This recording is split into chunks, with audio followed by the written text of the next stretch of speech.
আসসালামু আলাইকুম, সবাইকে স্বাগত। দেশ এবং প্রবাস যে যেখান থেকে দেখছেন সবাইকে সালাম, আসসালামু আলাইকুম। তো আমার ছোট্ট একটা খামার, যেখানে কয়েকটা ছাগল এবং কয়েকটা গাভী গরু আছে। তো মানে আজকে ভিডিওটা হচ্ছে আমার ছাগল নিয়ে। তো আমাদের ছোট ছাগল ওইটা হচ্ছে আপনার হঠাৎ করেই মানে পাতলা পায়খানা করতেছে, প্রস্রাবের সমস্যা হচ্ছে, মানে ফুল প্রস্রাব আসতেছে না, মানে প্রস্রাব করতে যাইতেছে কিন্তু ফুল ভাবে প্রস্রাব করতে পারতেছে না, এবং খাওয়া দাওয়া একেবারে বন্ধ। এবং এটা হচ্ছে গতকাল ছিল, আজকে একটু পরিবর্তন হয়েছে ডাক্তার আনার পরে। আর সবাই কম বেশি যারা নিয়মিত আমার চ্যানেল, আপনারা জানেন যে ছাগলটা হচ্ছে আপনার 15-16 দিন আগে হচ্ছে গাভিন করানো হয়েছে। তো এই সময় আসলে এরকম সমস্যা আসলে খুবই একটা খারাপ অবস্থার মধ্যে। আর হুটহাট তো আমি নিজে ইচ্ছায় কোনো ট্রিটমেন্ট করতে পারি না, কোনো ওষুধ সেবা নিয়ে, মানে আমি একবারে কোনো কিছু করা ঠিক না আসলে। সেটা গাভী গরু হোক বা ছাগল হোক বা মানুষের ক্ষেত্রে, যখন মানে মানে প্রেগনেন্ট অবস্থায় থাকে তখন কিন্তু আন্দাজে কোনো কিছু করা ঠিক না। তো আসলে কিছু সিনড্রোম আপনারা দেখতে পাচ্ছেন, যে আসলে কালকে কিছু আমি ফুটেজ নিয়ে রাখছিলাম, যে আসলে ও ঠিকঠাক প্রস্রাব করতে যাইতেছে, প্রস্রাব করতে পারতেছে না। কালকে একদমই দেখা যাচ্ছে আপনার সকাল থেকে অর্ধেক দিন পর্যন্ত কিছু খায় না আর কি। ওই যে এখন দেখতে পাচ্ছেন শুয়ে আছে। আর ওর হচ্ছে যে মেন সমস্যাটা ফুড পয়জনিং হয়েছিল আর কি। মানে আমার যে খেতে ঘাস, ওটা হচ্ছে আপনার জালি ঘাস বলা হয়, একদমই জালি ঘাস। তো ওইটা খাওয়ানোর পরে মনে হয় আমার এইটা হয়েছে, মানে ডাক্তার যেটা বললো আর কি। ডাক্তার আনার পরে আপনার কিছু ইনজেকশন দেওয়া হয়েছে। তো ডাক্তার কিছু মতামত বা কথা বলছে এই অবস্থায়। তো ডাক্তার কথাগুলো একটু শুনি। সমস্যাটা কি পাইলেন আপনি? সমস্যাটা হলো প্রথমত ফুড পয়জনের যে একটা খাবার দাবারের থেকে যে পয়জনটা হয়েছে, সেই পয়জনের থেকে ওর একটা সমস্যা হয়েছে, যেটা একটু কারণেও পায়খানা নরম করতেছে এবং খাবার দাবার অরুচি। আচ্ছা। হ্যাঁ, বদহজম যেটা কয়। তো এর জন্য তো এই প্রেগনেন্ট অবস্থায় যে ইনজেকশন দিলে এটা কি সমস্যা হবে না নাকি? না না না মানুষের যেরকম বাচ্চা পেটে থাকলে কি তার চিকিৎসা নাই? অবশ্যই চিকিৎসা আছে। হ্যাঁ, অবশ্যই সেটা প্রেগনেন্সি সেফ, গর্ভ নিরাপদ যে ইঞ্জেকশনগুলো সেগুলি ওর দেওয়া হয়েছে। হ্যাঁ, কোনো সমস্যা নাই। আর এসব থেকে মানে বাঁচা বা করণীয় কি আসলে? এসব থেকে বাঁচা, প্রথমত ফুড পয়জন থেকে বাঁচা এবং করণীয়র জন্য পশুকে অতিরিক্ত দানাদার খাবার বা ভাত, ফিট এই ধরনের খাবার থেকে পরিহার করতে হবে। আচ্ছা। আর পশুর যে খাবার নিয়মতান্ত্রিক, সেই খাবারগুলো দিতে হবে। মানুষের খাবার কখনো পশুকে দেওয়া যাবে না। আচ্ছা, অন্য কিছু? আর প্রত্যেক 100টা পশুর ভিতরে, গরু ছাগলের ভিতরে 70টাই মারা যায় ফুড পয়জনের কারণে, মানে গ্যাসের কারণে। আর তার মেন কারণ হলো এই মানুষের খাবার, ভাত, খুদ।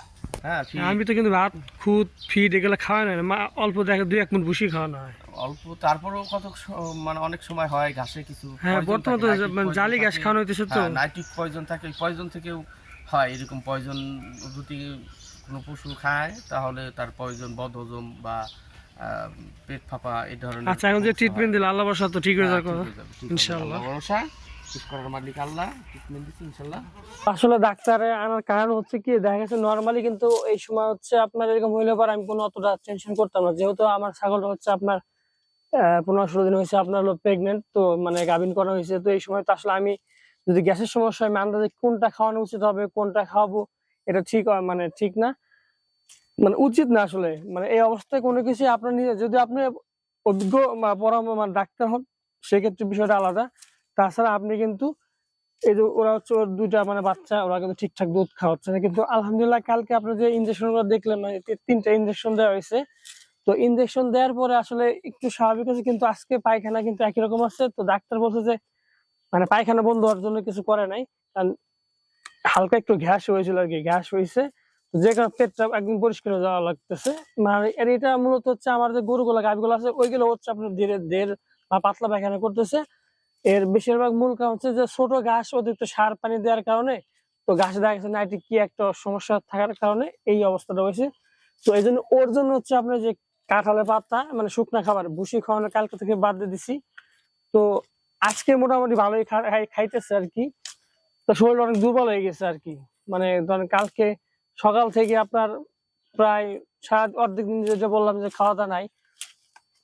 তারপরে এমনিতেই একটু শরীরটা, মানে কিছুদিন আগে বাচ্চা দিছে, এমনি তো ভেঙে পড়ছে একটু।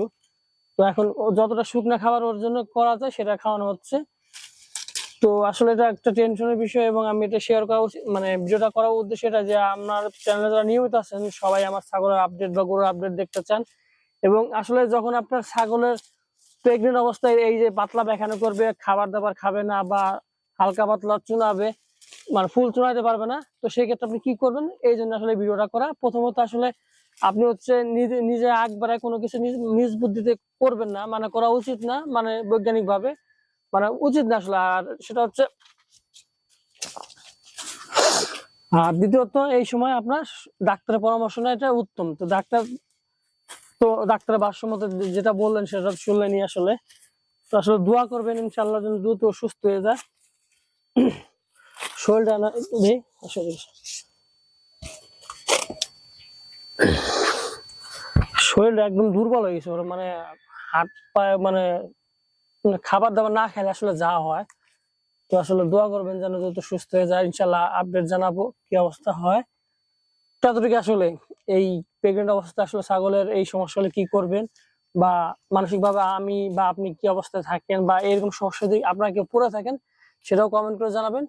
আর হ্যাঁ, আমার জন্য দোয়া করবেন এবং ছাগলের জন্য দোয়া করবেন যেন দ্রুত সুস্থ হয়ে যায়। সবাই ভালো থাকবেন। আসসালামু আলাইকুম।